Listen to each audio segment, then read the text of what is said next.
I'm going to talk a little bit about something called entrepreneurship. Entrepreneurs shape the world, right? We're single-handedly responsible for some of the greatest innovations in society, technology, science. I'm sure there's a lot of us entrepreneurs in the house. And even each of us inspired to be an entrepreneur. Ever since I was a little kid, I inspired to be an entrepreneur. But the Kauffman Foundation says only 6% of the entire population are entrepreneurs. Of the 6%, 90% fail within the first 12 months of launching a company. The primary thing that we often, as entrepreneurs, that we seek when we want to first start a company is we want to go out and seek wisdom, guidance. Is there a framework? Is there a guideline that I can go and read? I want to become a sponge. I want to know everything about entrepreneurship. There is. There's conventional guidelines, conventional wisdom that tells us how to operate, right? And some of it is the same. Go to business school, read manuals, raise capital, right? You invent something, try to go to market, scale the market, generate revenue, build to exit, chase the vision, not the money, right? They're all the same sort of playbook that has been historically around since the 80s, 90s, right? For a little bit before my time. But what if I told you that that conventional wisdom is bullshit? And that there is a lot of holes in the conventional wisdom of how entrepreneurs should operate. Today, I'm going to share with you my unconventional journey of how I became an entrepreneur and how I'm successful. I'll tell you a little bit of backstory. So, what qualifies you, AJ? What qualifies you to be an entrepreneur? A couple things. I was a dyslexic coder. Think about that for a second. Nobody could read my code. I didn't make it through a lot of my internships because they were like, what the hell is he writing? This guy doesn't know how to code. I was a dyslexic coder early on. My parents threw all sorts of medicine at me, and I really didn't take it because I thought I was a little bit smarter than they were. Don't tell them that, though. And over the course of time, I was self-taught. 14 years old, learned how to code. By 16, I had an internship, which I'll talk about here momentarily. Interesting internship. I got bitten by the Silicon Valley bug, and I went out to Silicon Valley. My first company that I started was 17. I sold the company at 19. I sold my second company at 22 to Google. By 26, I was retired. I was 4 companies in, 3 exits, 1 failure. Right around the age of 29, I got bitten by the bug again, so I went back into industry. So in totality, I've had 4 successful exits, 3 failures. And I've successfully now launched another company with a co-founder here in Ashburn, bi-coastal between here and San Francisco. So I'm going to start off by telling you about how I got started. As a dyslexic engineer, it was the most challenging thing. Okay. It was very difficult. Right? Nobody could read my code. What the hell is this guy writing? So I joined this company. Right? I was introduced to this company here in Northern Virginia. This company was revolutionary. They were going to revolutionize the way you buy alcohol. They had this crazy idea. And a lot of people are going to say, that's crazy. Who the hell will do this? But I'm going to put some context for you. These guys wanted to do drive-through alcohol shops. They wanted to start pilots off in New York City. They're Northern Virginia guys. Is anyone familiar with the term programmer? Very interesting, programmer. I'll explain what that is.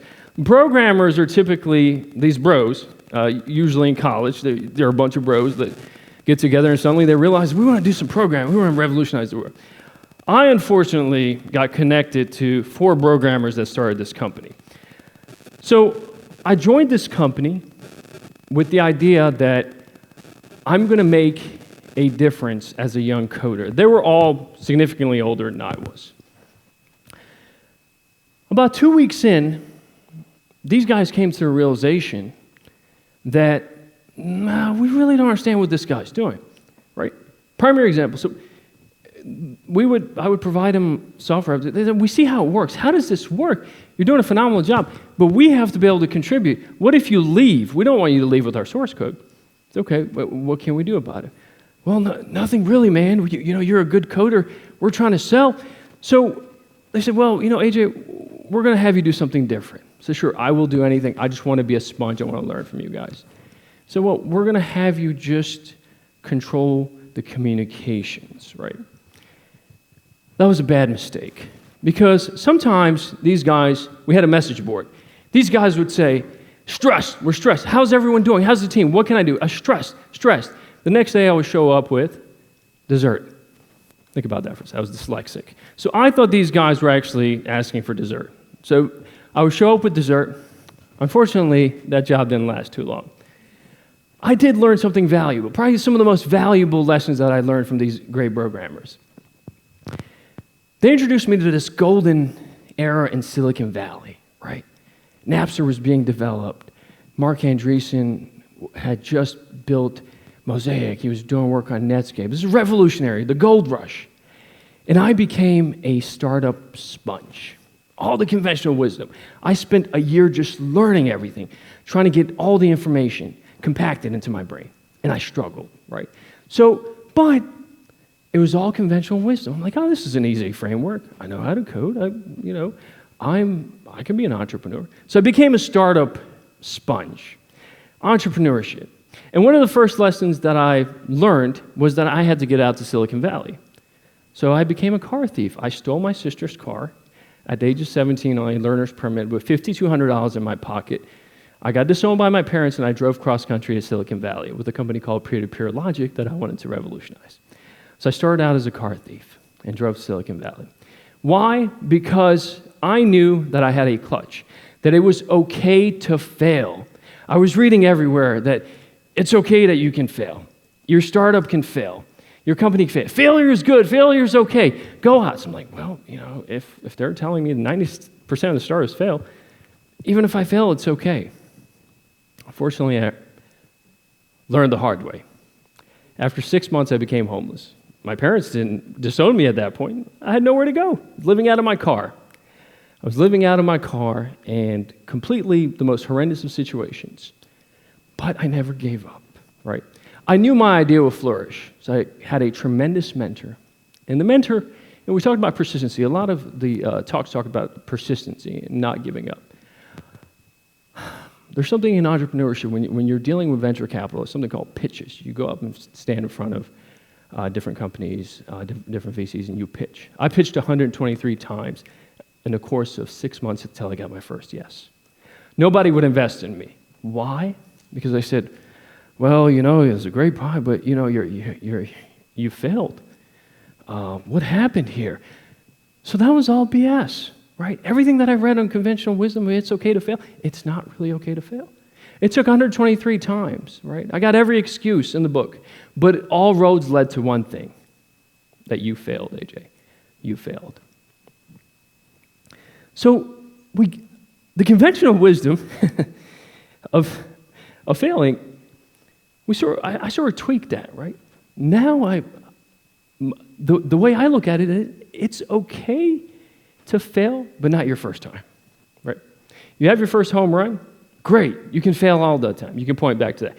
If you're a first-time entrepreneur and you fail, guess what? You increase your probability of failure and not getting funding or not going to the next stage of your company significantly.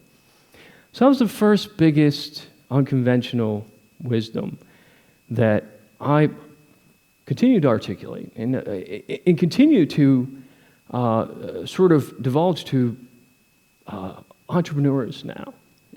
It's okay to fail, but don't fail the first time, right? Fast forward to my third company. This piece of wisdom is not written in any textbook, but a lot of companies replicate technologies. They look for two things. We even do it on this coast, right? Yeah, I blame Silicon Valley, but we do it on this coast all the time. I just heard on WTOP News that, there's artificial intelligence is the next best thing. I just have a company in artificial intelligence. We're reinventing artificial intelligence. Really? Well, that was done 10 years ago. There's two things. Fear of missing out, FOMO, right? And the shiny object syndrome, which I think it's a medically specific term and syndrome. These two things drove my next company. And the primary objective was everyone in Silicon Valley was after social, mobile, and local. We were hearing this term everywhere. Everyone had to do a company in social, mobile, and local, right? Mark Zuckerberg was seeing success, but suddenly he says, we're now in the social, local, mobile space. Everyone in the Valley was doing social, mobile, and local. So we said, we've got to get in on this action. This is incredible. We have to chase this new trend. We can't be the ones that are left behind. So we went after the social, mobile, local space. And unfortunately, we were not prepared because none of us, as the three co-founders of this company, really didn't understand all the space. We understood it to a certain degree, but not to a point where we could launch a company. And that company failed flat on its face. So the second point of unwritten conventional wisdom is don't be a victim of FOMO and shiny object syndrome. The third one, this may upset some of us in the audience, but it's fine. The third one is this whole evolution that's ingrained, right? I have a 9-year-old son, and we talk about this a lot. And I say, Noah, what do you want to do? He says, well, how do you learn business? How can I be an entrepreneur? So one of the things I've always told him, and I've learned myself, and I may be in a small population, I absolutely hate the concept of business school. And I'll explain to you guys why, right? Why I hate business school and why you shouldn't attend business school. One of our startups, which is successful, which I took IPO, took public, we were struggling early on, about 25 employees out of Palo Alto, struggling. Had no idea, right? I have a kitchen table MBA. I've never went to B school, but we realized that, what? Yeah, these guys in Harvard moved to the Valley, and we met them, and they seemed fairly intriguing, and they understood the space that we were working in. So we ended up hiring 7 business school grads. Fresh talent, incredible talent. These guys are amazing. They'll help us build a Foundry business model, and they'll help us scale, right? So we work with these guys for a course of 3 weeks. Of all my experiences in working with anyone, and I tend to get along with most people, right? The 7 business school grads, over the course of 3 weeks, the most horrific experience. They had absolutely no knowledge. Every time a problem would come, they would reference textbooks that were outdated. Draconian textbooks from 10 years ago. Well, IBM did this in the 90s, and this is a case study. Let's reference this case study. It doesn't apply. Most of their knowledge went back to inherently everything they learned. They were not true operators, right? So business school didn't create any value. It got really bad to a point where towards the end of that 3-week term relationship, we actually got in a physical battle with these guys. Yeah, we actually fought with these guys. Imagine that, right? I had to use my Krav Maga for the first time, right? And unfortunately, the result was the county jail, right? So you can say, as an entrepreneur, I started in grand larceny by stealing my sister's car, and I ended up full circle in the county jail. Yes, and Noah, please don't share this with your mom. So these business school guys, even in the midst of all of us, we're separated, sitting inside the jail. Their argument still was that you guys are wrong, and that reference this case study. When IBM went to market, they scaled at X, but you guys are doing it wrong. And I'm sitting here looking around like, do these guys realize that we're all inside a county jail? And they're having these conversations? So it was baffling to me. It's the lack of situational awareness, right? So they put the blindfolds on, and then they teach you just fundamentals, but there's really no operators. So the inherent last unconventional piece of advice, don't go to business school. I hope I've inspired you guys with the probably most unprepared talk. And best of luck to everyone. Thank you very much for your time.